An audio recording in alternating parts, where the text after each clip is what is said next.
Hello everyone, मेरे इस YouTube channel में आपका बहुत बहुत स्वागत है। जैसा कि आप जानते हैं, कोई भी नोटिफिकेशन आता है मैं आपके सामने तुरंत लेकर आ जाता हूं। आज फिर हमारी एक नया अपडेट निकल कर आया है, जो कि दिल्ली यूनिवर्सिटी परिचारी जो अटेंडेंट पोस्ट होती है उसके बारे में आज फिर से नोटिफिकेशन आ चुका है, जिसको मैं आपके सामने लेकर आ चुका हूँ। ठीक है, देखिए, यदि इस चैनल में फर्स्ट टाइम ज्वाइन किए हैं तो इस चैनल को सब्सक्राइब कर लीजिएगा, क्योंकि जो भी अपडेट आती है हम दोनों मिलकर साथ में डिस्कशन कर सकें। ठीक है, देखिए, जब भी कोई नया अपडेट आता है मैं थोड़ा सा डिले हो जाता है, लेकिन तुरंत मैं आपके सामने लेकर आ जाता हूं। आज जो हमारी आई है दिल्ली यूनिवर्सिटी, जैसा कि आप जानते हैं कि हर एक यूनिवर्सिटी में दो पोस्टें होती हैं। एक होती है टीचर की पोस्ट, एक होती है नॉन टीचिंग पोस्ट। ये कहें कि जो टीचर्स होते हैं, जैसे प्रोफेसर्स वगैरह होते हैं यूनिवर्सिटी में, उनकी बाकायदे एक वैकेंसी निकलती है, तो वो अलग एक क्राइटेरिया है। लेकिन जो नॉन टीचिंग होती है, नॉन टीचिंग के जैसे वहाँ पे टाइपिस्ट रखा जाता है, लैब अटेंडेंट रखा जाता है, तो कई ऐसी पोस्टें होती हैं जो कि उनमें किया जाता है बाकायदे उनकी भर्ती। तो आज जो हम डिस्कशन करने वाले हैं दिल्ली यूनिवर्सिटी की नॉन टीचिंग पोस्ट की। ठीक है, देखिए, नॉन टीचिंग जैसे आप वहाँ पे हो जाते हैं तो इनका वर्क क्या होता है।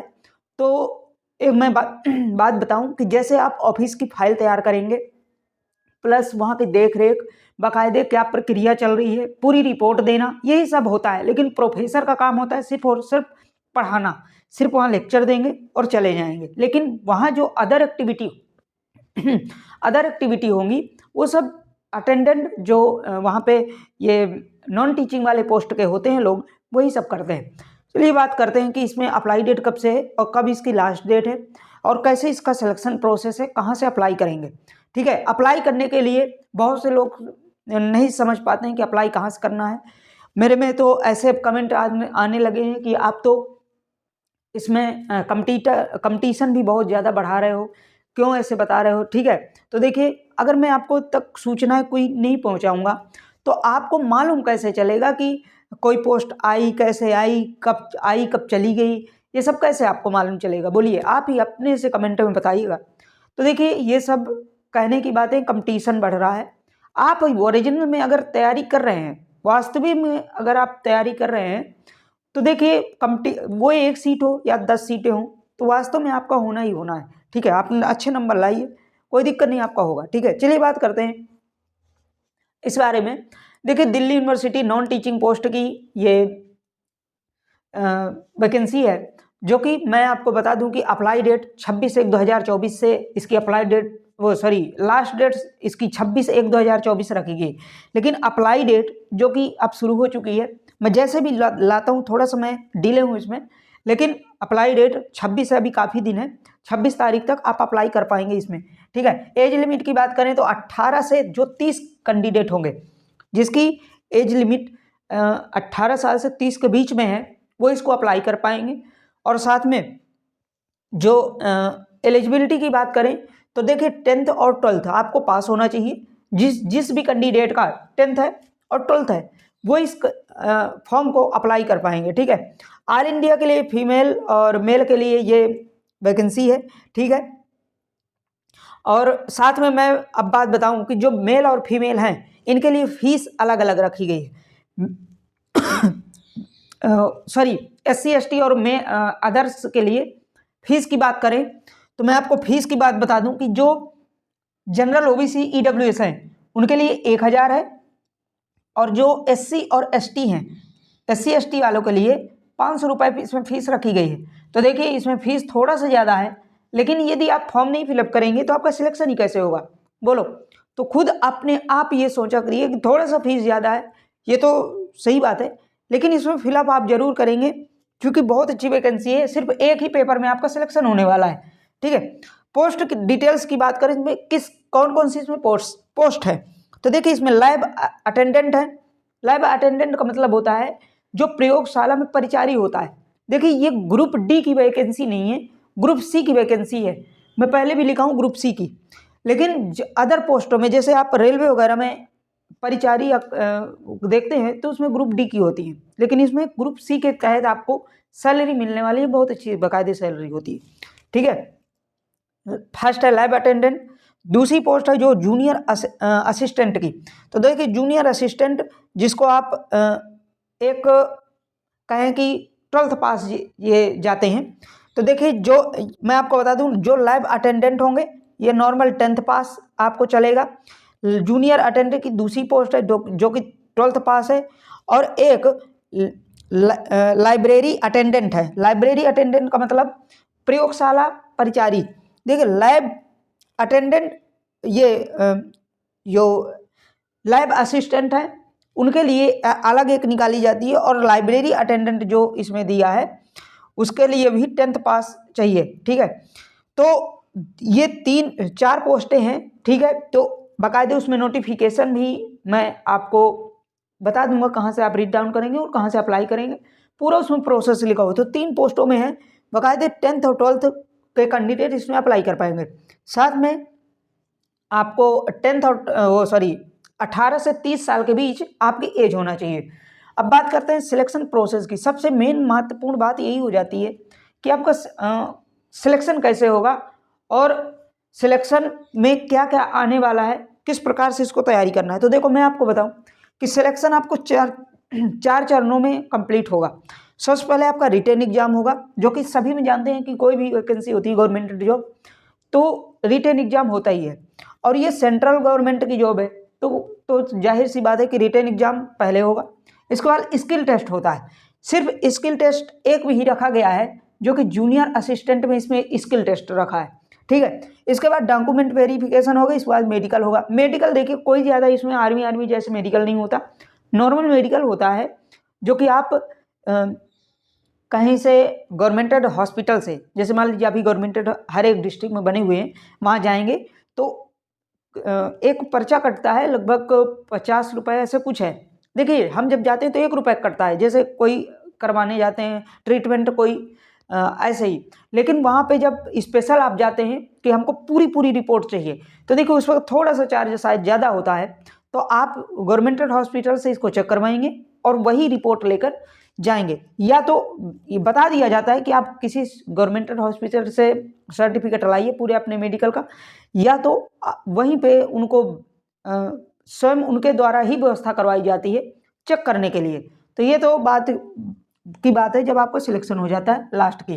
ठीक है, इस प्रकार से करते हैं। और अब देखिए 4 चरणों के बाद आपके रिटन एग्जाम में क्या क्या आने वाला है। रिटन एग्जाम में कितना सिलेबस है और कितने घंटे का है, कितने मार्क का है। ठीक है, तो अब देखिए बात करते हैं सिलेबस की।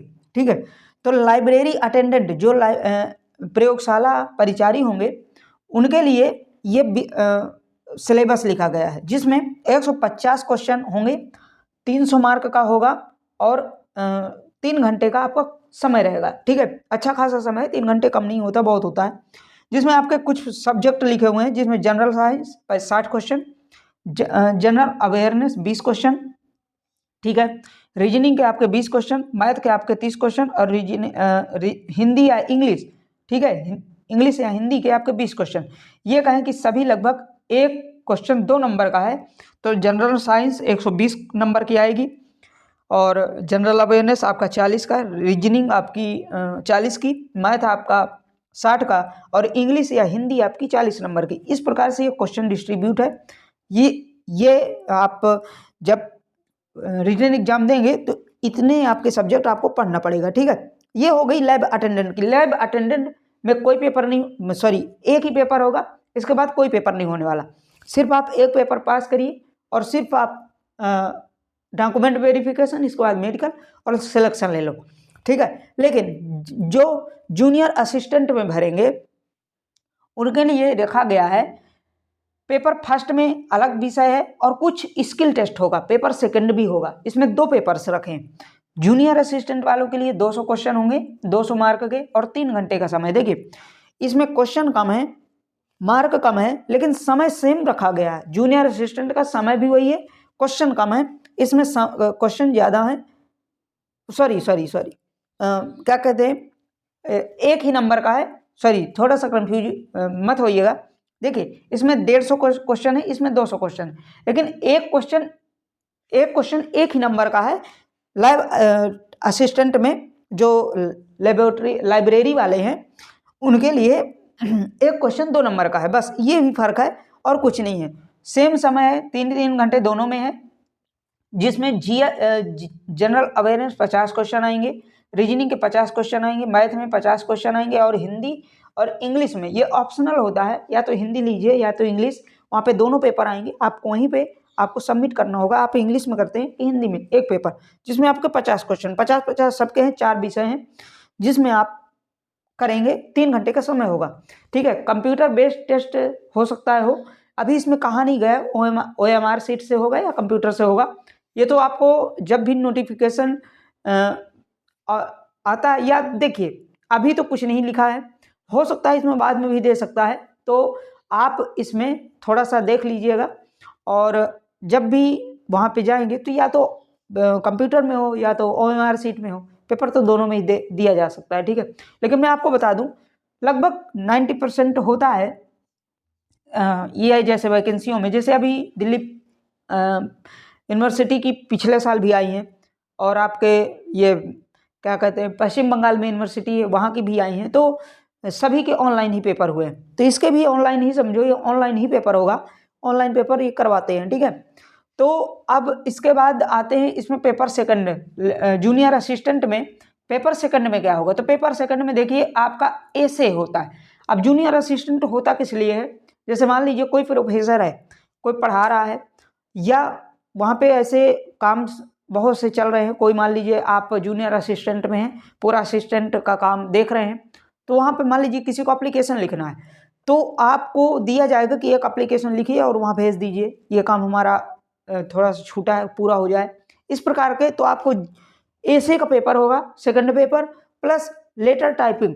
अब टाइपिंग वही जो ऐसे आप लिखेंगे, एप्लीकेशन लिखेंगे, ठीक है, जो ऐसे और लेटर लिखेंगे वहाँ पे कंप्यूटर दिया जाएगा, उसी में आपको टाइप कर देना है। अब टाइपिंग की स्पीड कितनी होनी चाहिए, तो जो नॉर्मल चलती है सेंट्रल गवर्नमेंट में, अब जानते हैं 30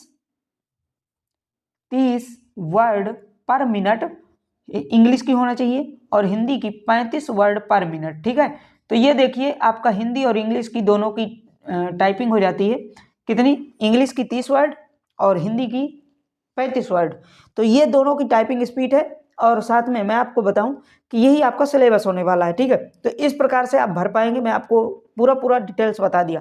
अब बात आती है कि देखिए आप कहीं से भी फॉर्म देखते हैं, सरकारी रिजल्ट डाले क्रोम में, और वहीं से वैकेंसी पूरी देखते हैं लेटेस्ट जॉब में, वहाँ पे अभी नहीं दिखा रहा है, आपको जाना कहाँ है, ये एक साइट लिखिए HTTPS, ठीक है, और डबल स्क्रॉलिंग जो भी है RECGC.in, ये साइट डालेंगे अपने क्रोम में, ये वाली, इसको नोट कर लीजिए, और यहीं से आपको अप्लाई नाउ करना है।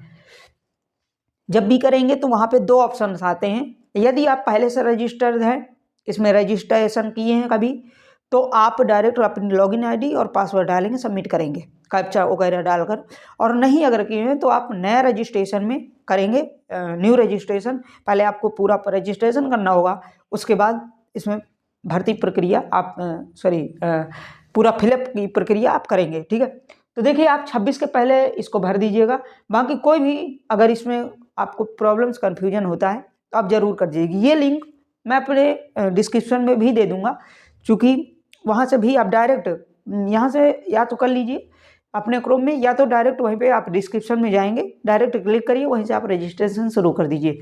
ठीक है, तो इस प्रकार से आप कर पाएंगे। साथ में कोई भी समस्या हो, कोई भी इंक्वायरी हो, आप कमेंट में ज़रूर बताइएगा, और ऐसी अपडेट मैं लाता रहता हूँ। तो देखिए कोई भी वैकेंसी का आता है नोटिफिकेशन तो आप तक ज़रूर पहुँच सके, और दोनों लोग डिस्कशन कर सकें, हम और आप, तो इसलिए ये चैनल को सब्सक्राइब कर लीजिएगा, और साथ में शेयर भी कर दीजिएगा थोड़ा बहुत, तो दूसरों को भी हेल्प मिल जाती है। और साथ में मिलते हैं इसके बाद नेक्स्ट न्यू अपडेट के साथ।